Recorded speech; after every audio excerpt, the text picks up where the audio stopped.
You're listening to a 3CR podcast created in the studios of independent community radio station 3CR in Melbourne, Australia. For more information, go to allthews.3cr.org.au. 3CR is radical radio, and that means more than just alternative current affairs and political coverage. We're radical because we're an independent media outlet, owned and operated by the community. We're radical because we give communities the control of their own shows, with their own music, in their own languages. We're radical because we provide a media platform for communities to build their own power to create social change. Become a subscriber and support Radical Radio. Call us on 03 9419 8377 or subscribe online at 3cr.org.au/subscribe.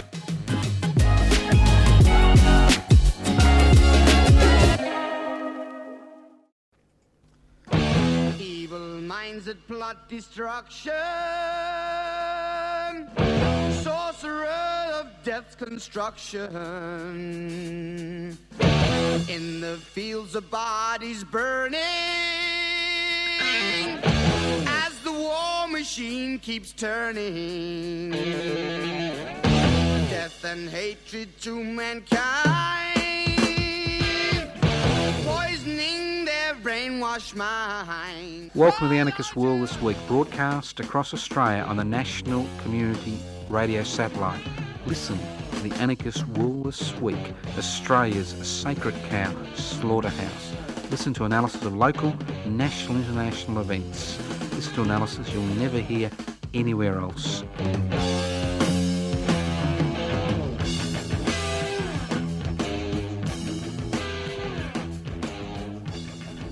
Welcome to the Anarchist World This Week, broadcast across Australia via the Community Radio Network. My name is Joseph Toscano. This program is coming to you from the studios of 3CR in Melbourne. The program is a podcast. You can access the podcast by going to 3cr.org.au. And if you wonder what anarchy is all about, anarchos without rulers. What gives rulers the ability to determine the fate of billions of people? Inequalities in power and wealth. So the anarchist struggle is the struggle to devolve or share power, possibly through direct democratic means. It's the struggle to hold wealth in common and use it for the common good. Very simple concepts, nothing radical about them. What is radical is the extent to which those who hold power and wealth will go to ensure that they continue to expand their power and increase their wealth. That's the radical nature of society, not those people involved in that struggle to devolve power and share wealth. Now, it's been a wonderful week for a variety of reasons, and it was good to see so many Australian politicians paying homage to power and wealth this week. It's just one of those weeks. Now, we all know that General Subianto has been elected president, courtesy of the Indonesian people, of the Republic of Indonesia. Now, most of you wouldn't know his patchy background. Some of the older listeners may. But it's interesting that a man who was dishonourably discharged, I'll say it again, dishonourably discharged from the Indonesian military in 1998, 26 years later, becomes president of Indonesia. Now, General Subianto has a patchy record, especially in East Timor and to a lesser degree in West Papua. And in terms of disappearing democratic activists in the transition between the Suharto dictatorship and the beginning of a democratic movement in Indonesia. So he's got a patchy record as far as human rights is concerned. Nobody's actually been able to pin anything on him, but very patchy record. Now president of Indonesia. Obviously, he'll be working hard to try to maintain their colonial expansion, especially in West Papua and Sumatra and many other island areas in Indonesia. But what I found fascinating was how quickly the Australian political classes were effusive in their praise of Subianto, to the extent that our Defence Minister rushed over to Indonesia and gave President Subianto a nice big hug. Well, obviously this is going to have a lot of impact as far as the West Papuan independence movement is concerned, because Subianto has a long history of using, as a former Defence Minister, of using the Indonesian military as a mechanism of reining in any struggle for autonomy and independence. Now, interestingly, the West Papuan office will be holding an open day on Sunday the 7th of April, beginning with lunch at 1 p.m. And there will be a 1-hour discussion between Dr. Jacob Rumbiak, who's the West Papuan's transitional government's Foreign Affairs Minister, speaking about the effect that the election of an alleged war criminal and man who was dishonourably discharged from the Indonesian armed forces because of his activities, been elected as president, will have on the West Papuan independence struggle. So if you can put that day in your diary, if you're in Melbourne, it's an important day, but I'll talk about that later on. Now, paying homage to wealth in power, it's not just about what's happening overseas, it's about what's happening here. Now, I don't think any of the listeners to the Anarchist World this week would have got an invitation to the Pratt extravaganza. You know, Pratt, the good friend of, Mr. Trump, owner of Visy Enterprises, one of the most powerful people behind the scenes in this country regarding politics, and I said behind the scenes. He had a big shindig Mother Brown event last week at his little hacienda in Melbourne, and they were all there paying homage to wealth. We saw the Australian politicians pay homage to power as far as Subianto is concerned. Now we see them pay homage to Pratt. Our beloved Prime Minister was there. The former Victorian Premier was there. The current Victoria Premier was there. They even had some singer, some entertainer who's paid a fair bit of money to come and serenade the guests. And they're all there having a good time. Now, I've got nothing against people having a good time, but I didn't actually see any Australians, ordinary Australians there at the party. Not that I went. I didn't get an invitation for some reason. I don't understand. I'm a mover and shaker. I owe the banks money. Why shouldn't I get an invitation? But I didn't get an invitation. I'm sure you're all crying in your soup because you didn't get an invitation. But the fact is that this is the way that politics runs in this country. When I say that we don't live in a democratic society, and we don't live in a democratic society for a number of reasons, and one of the main reasons is the public is not engaged in the political process, so to a large degree it's our fault, not listeners to the program, but that generally we like to leave it to the politicians and we like to complain. But the fact is, and I know this is boring because I speak about it every week, but the trouble with politics is about repetition.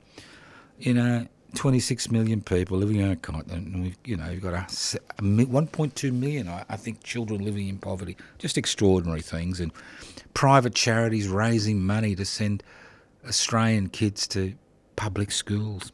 Just extraordinary stuff in this country. And you get people like Pratt, billionaires, holding these little shindigs for their mates, not just in the political scene, but, movers and shakers, the so-called movers and shakers of society. And that's the problem. That is the problem. We pay homage to power and wealth, whether it's intellectually, whether it's culturally, whether it's socially, whether it's politically. we as a society pay homage to those who exercise power and those who have wealth. And then you've got the intersection of power and wealth, where wealth corrupts power. Now, we could solve the housing crisis tomorrow, and I'll talk about later on in the program. We could solve the issue of childhood poverty tomorrow. We could introduce a universal basic income tomorrow. There are many things we could do as a society tomorrow. And we don't do them because our political processes have been corrupted. Not in terms of people like in the Bjelke-Petersen era handing over politicians, brown paper envelopes full of cash. Not that type of vulgar corruption, but a more insidious, a more cultural corruption. A corruption which is based on the fear of political representatives not being re-elected because a small minority of people own the means of production, distribution, exchange and communication, especially communication. It's that type of corruption which is encompassing.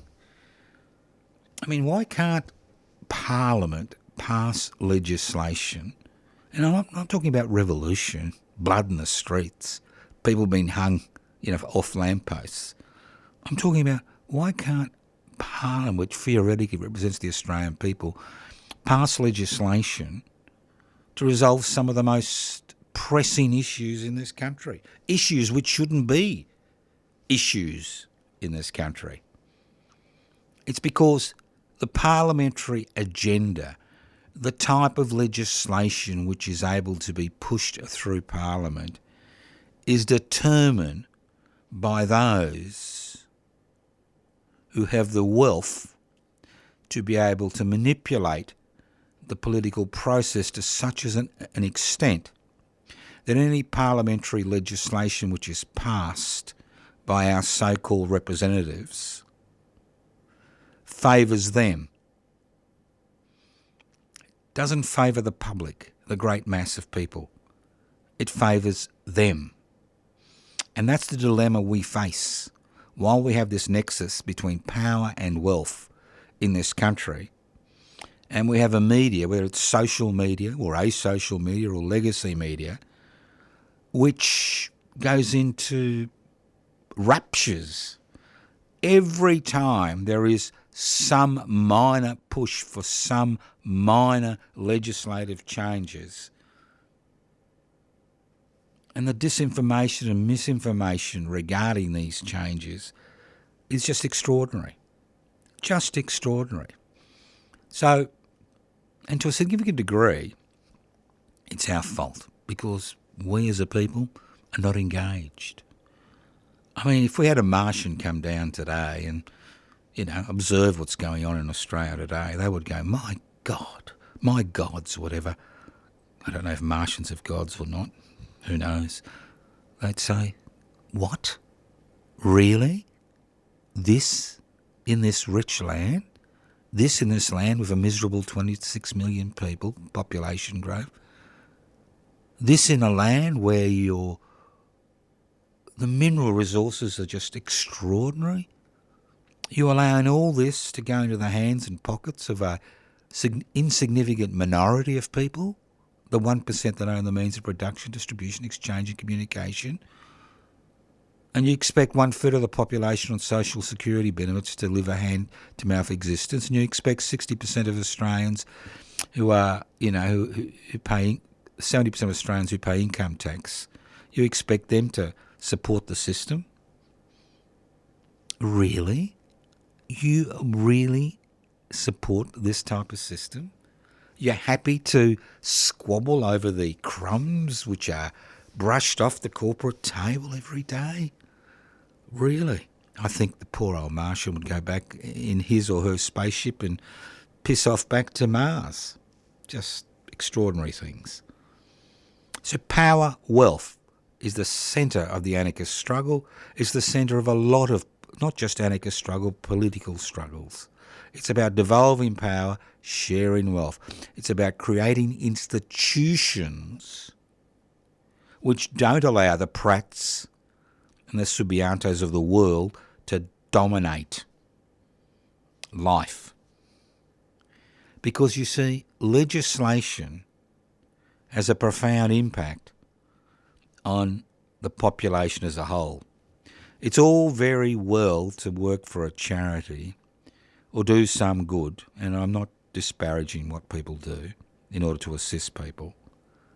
But what legislation does, it can improve the lives of the whole population. While charity work is basically about trying the best way you can to ameliorate the worst excesses of society. One piece of legislation can be much more effective than the efforts which are put in by 32,000 registered charities in this country. And again, ultimately, as I keep saying, democracy is not just rule of the people, by the people, for the people. It's rule of the people, by the people, for the people, by an engaged public, where there are rights incorporated into the constitutional fabric of our society. Think about it.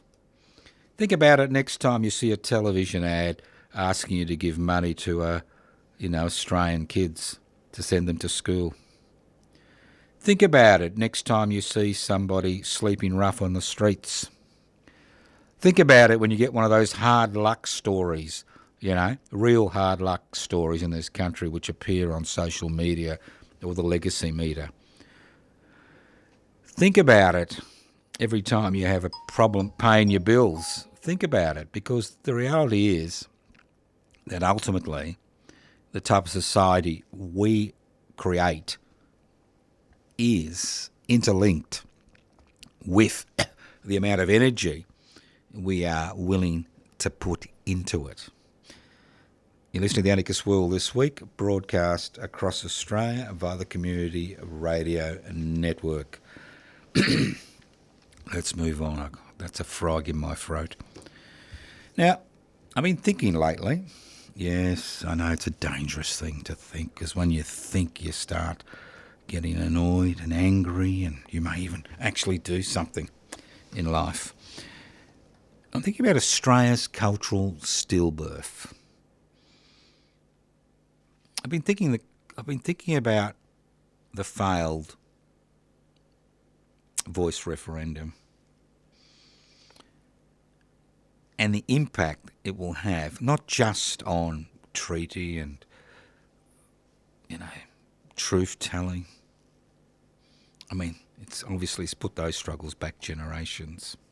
I mean, we had a really interesting coalition of people who are working independently but unknown to each other, working together to defeat the voice referendum. We had the Black Sovereign movement, we had the White Racists, we had the National Party, which had no bar of it, and we had the Liberal Party, and the list goes on and on. Now, the actual voice issue was a very, very minor reform. Nothing, neither here or there. But it has had a profound impact on Australian culture. See, the problem is in settler societies, are societies where First Nations people have basically been pushed aside by people who've come in and taken over that land. And it's interesting, the type of culture that we've created in this country since colonisation began in 1788. And to a significant degree, that culture has revolved around two things. the old bread and circuses. It's revolved around sport, and it's revolved about acquisition of goods. And if you look at Australian culture, there are huge issues, because in a settler society or a multicultural society, what you find is in the first and possibly the second generation of settlers that they hold on to the culture of the mother country. But after that, once you get to the third generation, that fascination or that connection disappears. And what do we have in its place? We have an acquisitive society, a consumer society. That's part of our cultural values. We have a society which ignores the past. And we have a society which is really interested in circuses, whether it's a concert or whether it's a sporting fixture. And I think, not believe, but know that if the voice referendum had been successful, we as a people could have embarked on a program, or it's not a program, but a journey. We could have embarked on a journey to create a specific Australian culture, which wasn't just based on acquisition of consumer goods and circuses, but an Australian culture which valued the input of First Nations people, an Australian culture which valued the citizens and residents of this continent, an Australian culture which put the individual, the rights of the individual, before the rights of corporations. It would have been the beginning of a different cultural journey. And it pains me, now that I'm in my 70s, it pains me to see there has been no change in that cultural awareness, no change as a society. Obviously individuals change, but as a society it's all about acquiring wealth, it's all about distraction, all about circuses, not about engagement in the day-to-day activities of this country. We leave it to the politicians, we leave it to the experts, we leave it to the media, we leave it to our religious leaders. Think about it. So I'm very sad about this cultural stillbirth.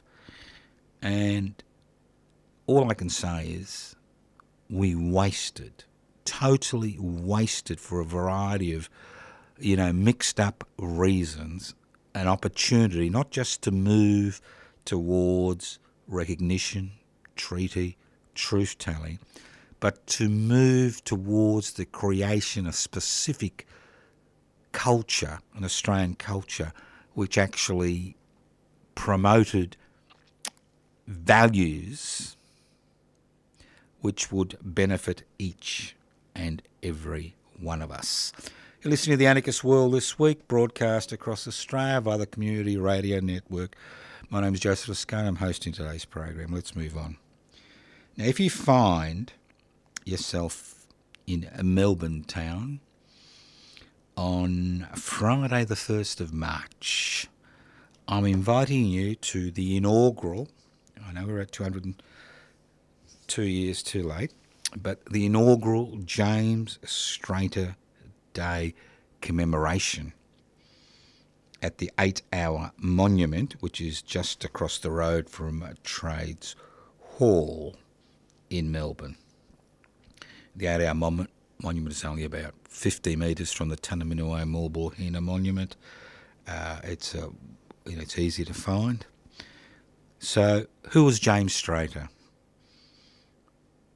Why commemorate, celebrate the 1st of March Well, it's an interesting story, and it really highlights the beginning of people coming together to improve their situation. It's quite an extraordinary story which most people are not aware of. Now, James Straiter was a convict,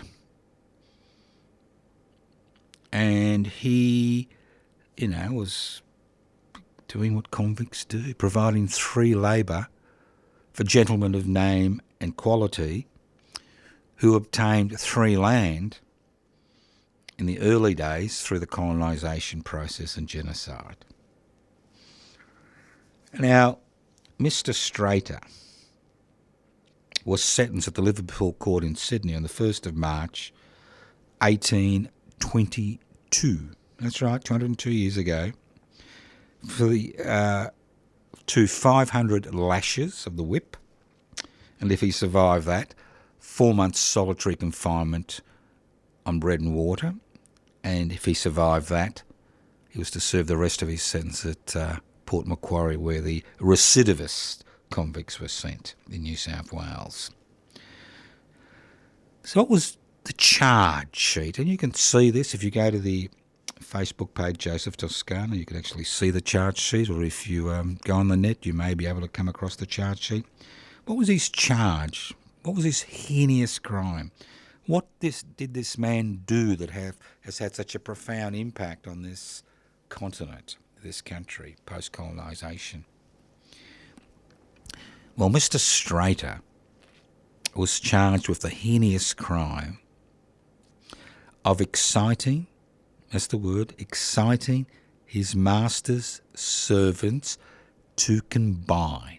That's the key word, to combine, in order to oblige his master to increase their wages and improve their rations, or otherwise to destroy their master's property in the sheep entrusted to their care. Big charge. I don't think you'll find in the legislation today, but I'll read it out again. Not read it out. It's embedded in my brain because I don't read on the Anarchist World this week. The charge once again: excite his master's servants to combine in order to oblige him to increase their wages and improve their rations, or otherwise to destroy their master's property in the sheep entrusted to their care. 1st of March 1822, and obviously he was found guilty, and that was the sentence. But let's go back. Let's go back to the origins of this country. Because let's not forget, the convicts didn't come here of their own free will, to acquire these Australian values based on the acquisition of goods and circuses. They were transported here for a variety of reasons. Now, Mr. Straiter was transferred from one sheep run to another sheep run. Now, who owned these sheep runs? These are the early days of colonisation. This is, 34 years after colonisation began in Australia. So the early days were based on three principles: genocide, free land, free labour. And it wasn't about mass migration. It was about gentlemen of name and quality coming to this country, and because of the class system, the stratified British class system, they automatically received land grants and automatically were assigned convicts to work for them. Now, I'm sure that if I got a land grant and I got slaves to work for me, I'd make a bloody good profit. And so they did. They made extraordinary profits. So Mr. Straiter was a convict who was working on one particular sheep run, and he was transferred to another sheep run by the government of the day. Obviously, certain owners had more privileges than others. He was transferred to the how shall I put it, the squatter's run of Mr. Hannibal MacArthur. Now, Mr. Straiter was a little bit peeved off when he arrived at his new employment because although theoretically they were supposed to be paid £5 a year, all that money went in board and they were basically paid in rations. And the rations were £6 of meat a week and £17 of flour. All right. So when Mr. Straiter, James Straiter, was transferred from one station to another, his wheat ration was decreased from £17 a week to £9 a week. It was almost halved. It was about 60% of what he was used to getting. So he got a little bit ostropolous. He started to open his mouth. He started to talk to his fellow ticket of leave men and convicts regarding that lambing season was coming soon and they could actually combine to improve their situation. That was the key, to combine, to form a union. And for that heinous crime, which would have broken the backbone of the genocide three-land, three-labour triangle, which was at the very heart of the settlements in New South Wales and Tasmania at that particular point in time, that he was sentenced to such a severe sentence. Interestingly, 6 years later in 1828, the Masters and Servants Act was passed, and the Masters and Servants Act ensured that workers were basically nothing more than servants, property of their employers, whether they were ticket of leave, men and women, whether they were currency lads and lasses, and currency lads and lasses is a term for the descendants of the convicts, first-generation descendants who demanded to be paid in cash, not in terms of rations, or people who, finished their sentence who are now working independently for other people. So it's all about this triangle that people don't seem to look at. That triangle, free land, free labour, genocide. Genocide, free land, free labour. The foundation stones of this country. So James Straiter, the fact that he opened his mouth and he encouraged his fellow workers to try to combine to improve their situation is one of the first examples of people in this continent, colonisers in this continent, coming together in order to improve their situation. And the key about trade unionism or workplace activity is people combining together to improve their situation. 202 years later, we've forgotten that lesson. People who are members of trade unions in many regards are treated as criminals in this country.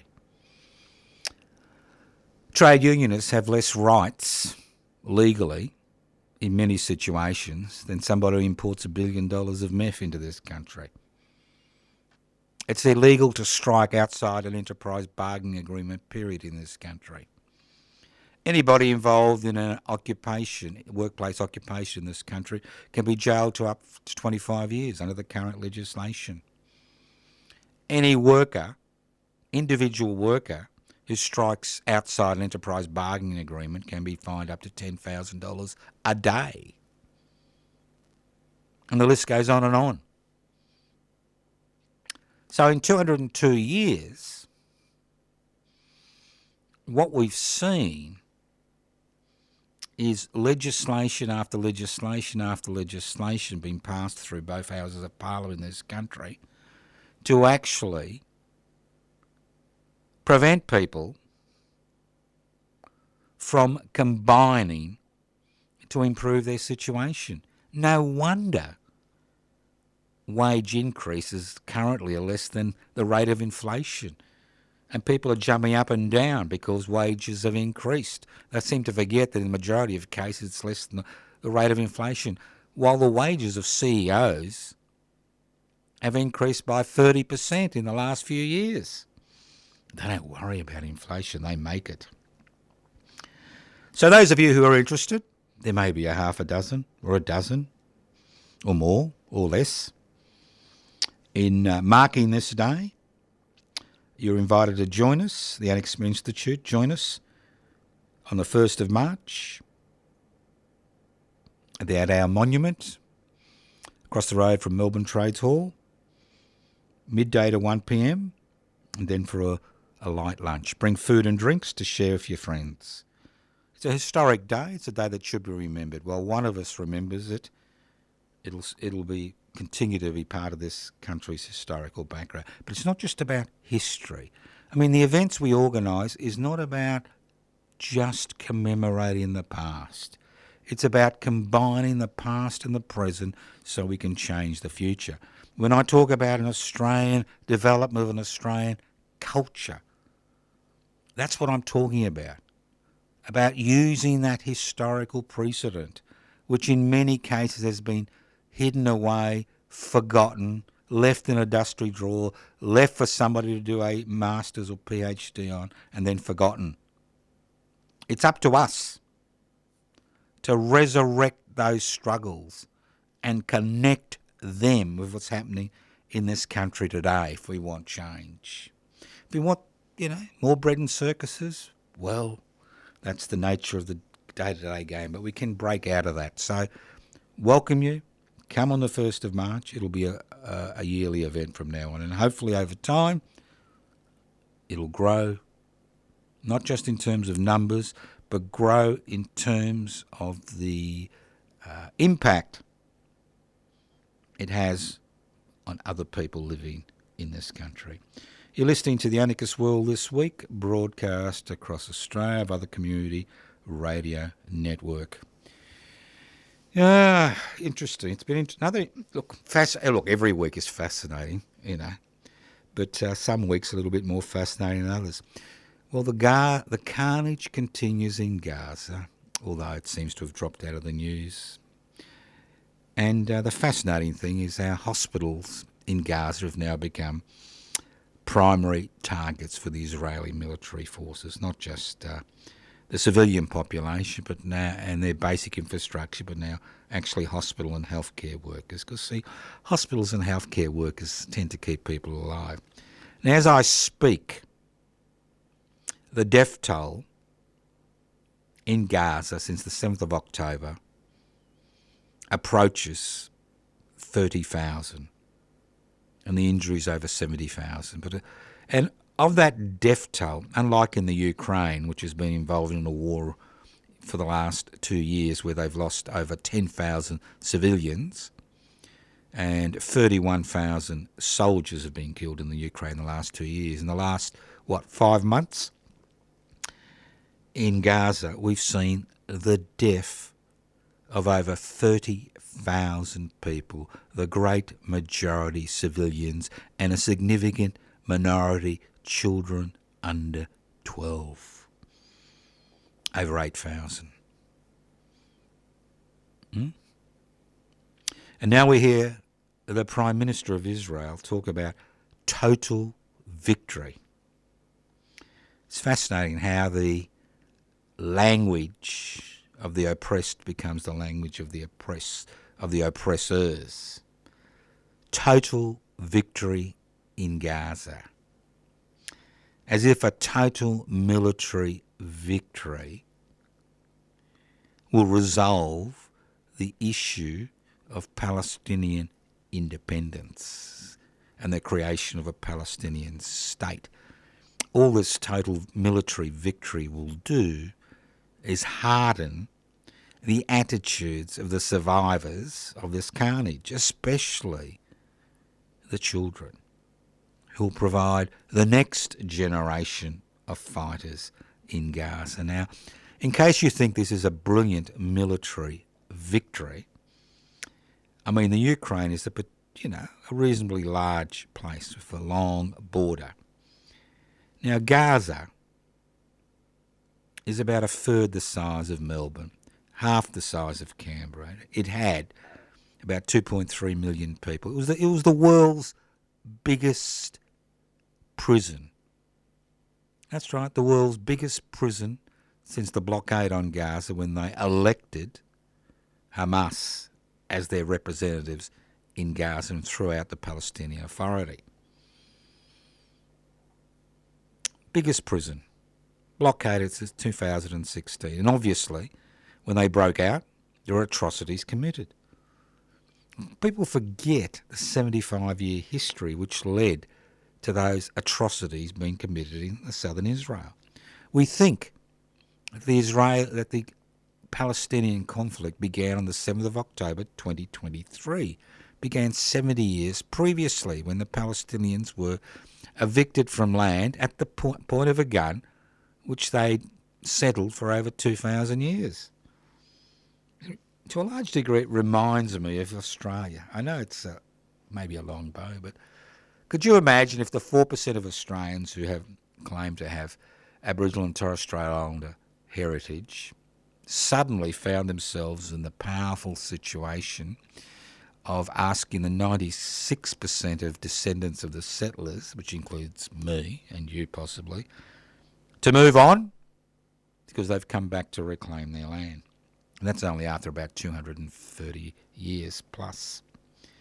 So the carnage continues and the hypocrisy continues. And that's the key, is the hypocrisy. We saw the outpouring of grief, and I understand the outpouring of grief regarding what's been happening in the Ukraine the past 2 years, which is very understandable in the media, the legacy media and the social media, and the list goes on and on. But where's the outpouring of grief for the Palestinian women and children?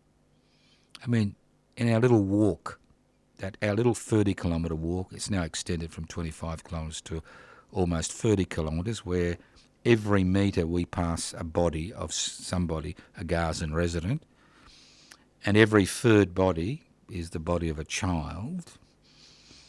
If we're really lucky, we may see one militant for every 100 bodies.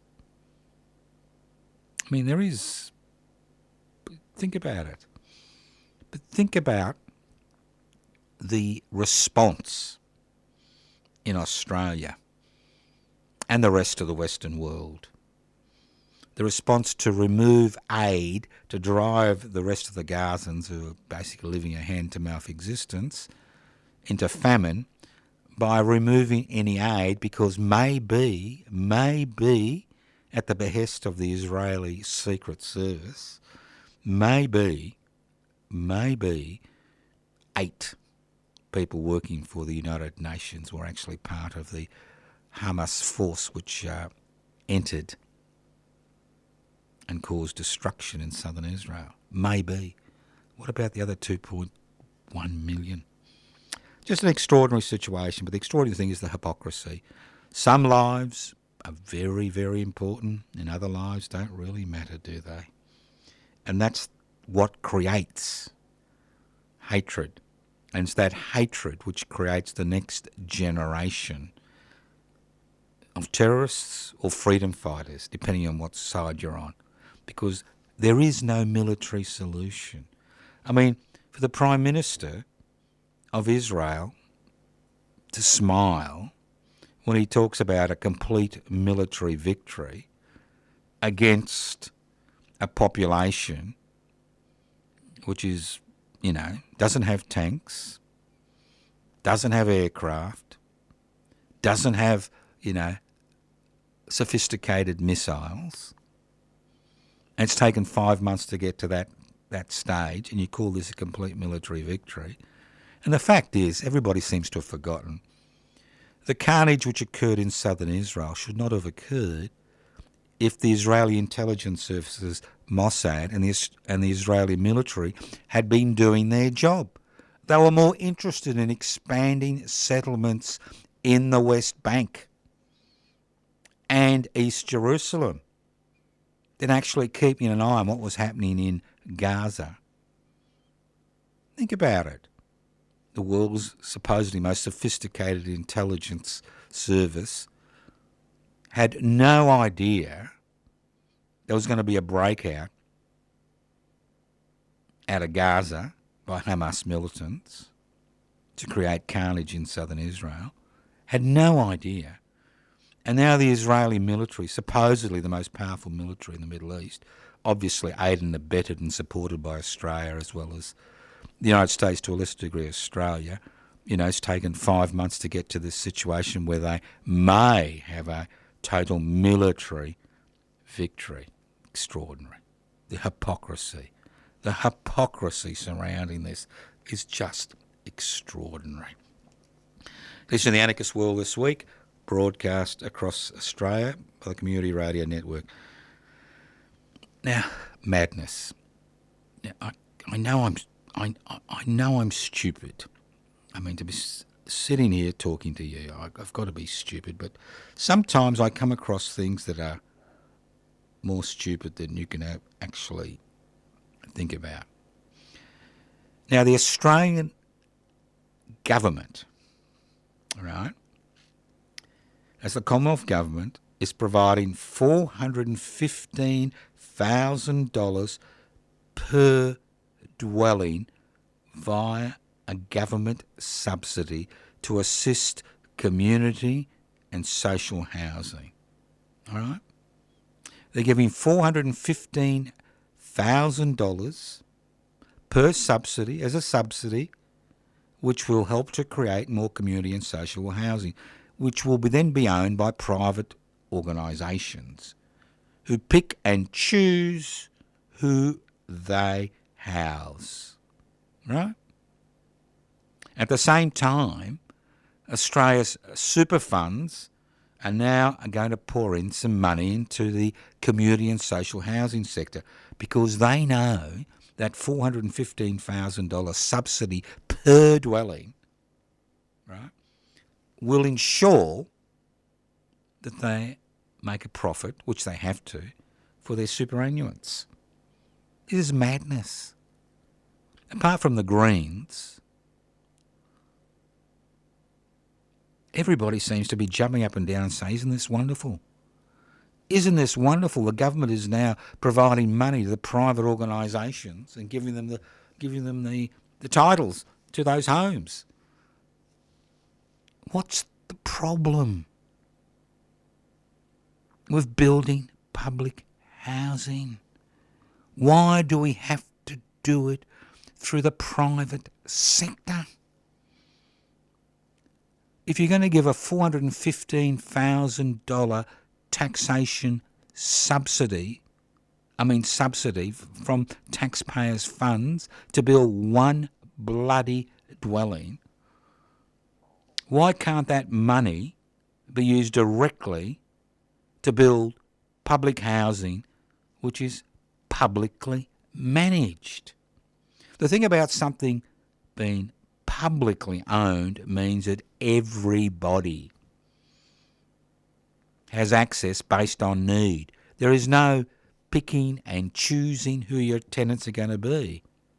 And the thing about living in public housing is you have security of tenure. And that is so important when you have children. And remember, many people in public housing find themselves in public housing because they are part of a one adult family.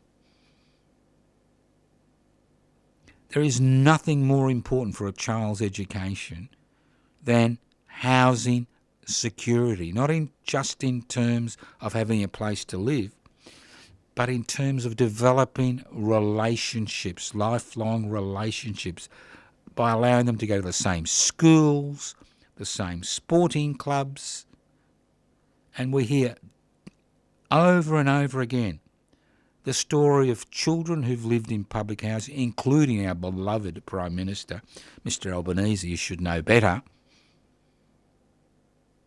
using that stability as a springboard to improving their lives and the lives of their children.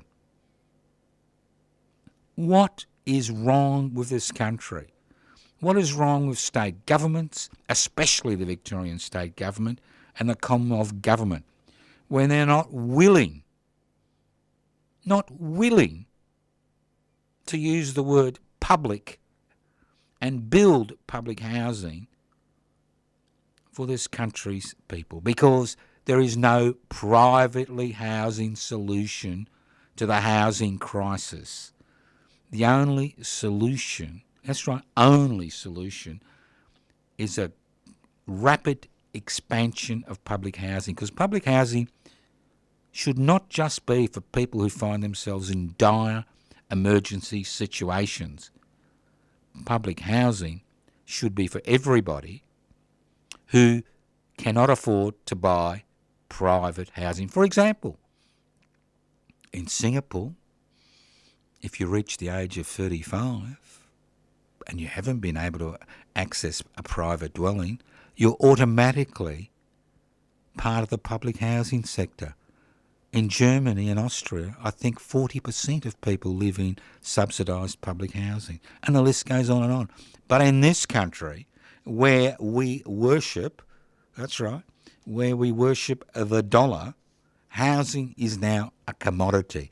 It's an investment vehicle where people are giving a tax advantage through negative gearing for owning more than one home, while others are paying 30, 40, 50, even 60% of their income to keep a roof over their head, whether it's rent or mortgage. It's just extraordinary. This is madness personified.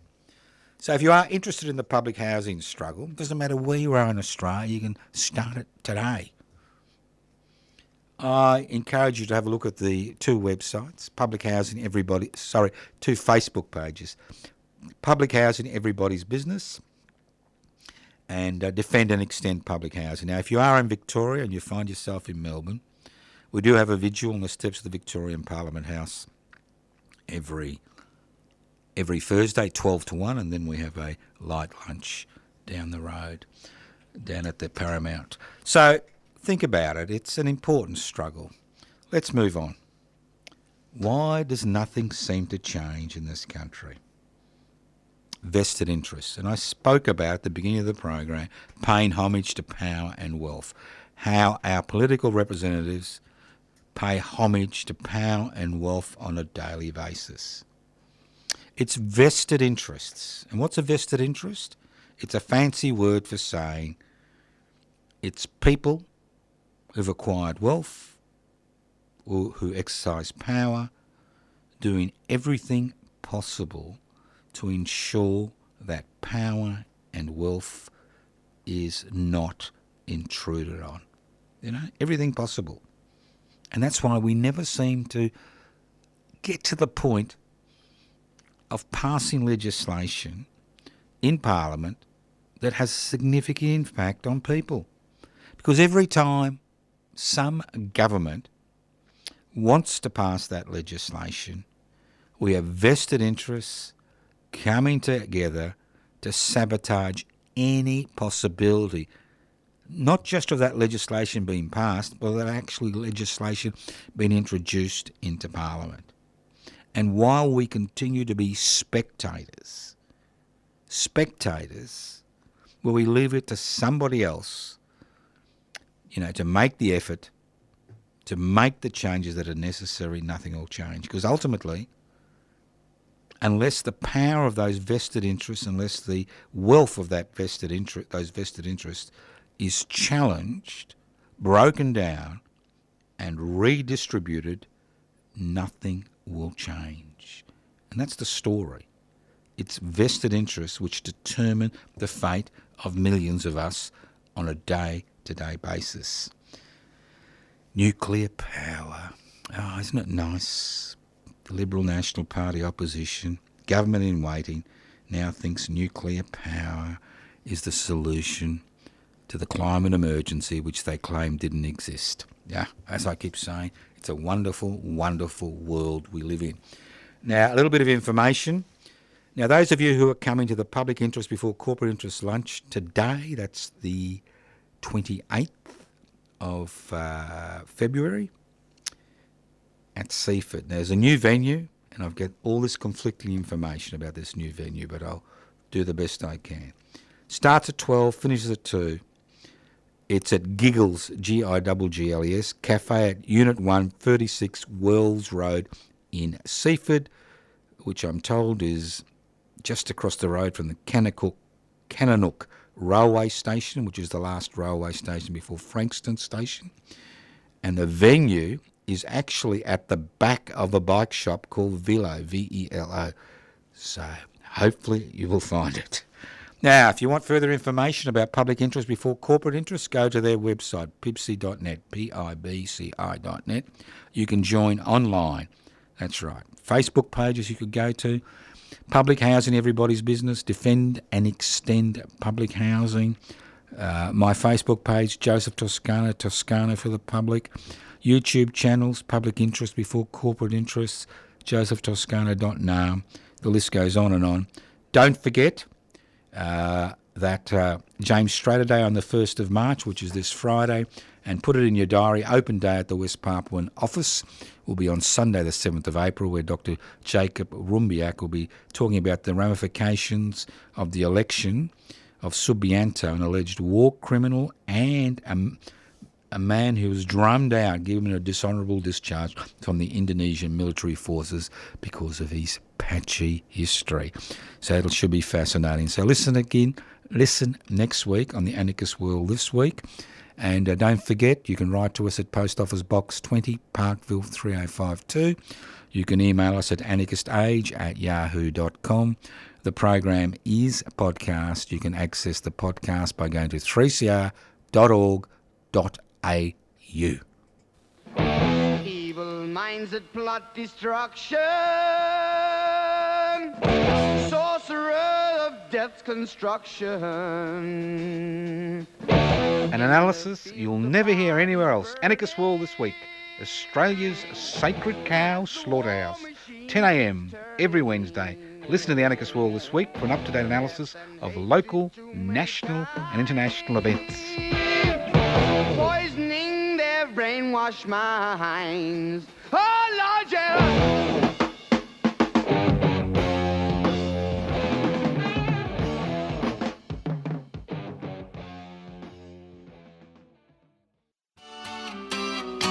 Become a subscriber and support Radical Radio. Call 03 9419 8377 or subscribe online at 3cr.org.au/subscribe. You've been listening to a 3CR podcast produced in the studios of independent community radio station 3CR in Melbourne, Australia. For more information, go to allthews.3cr.org.au.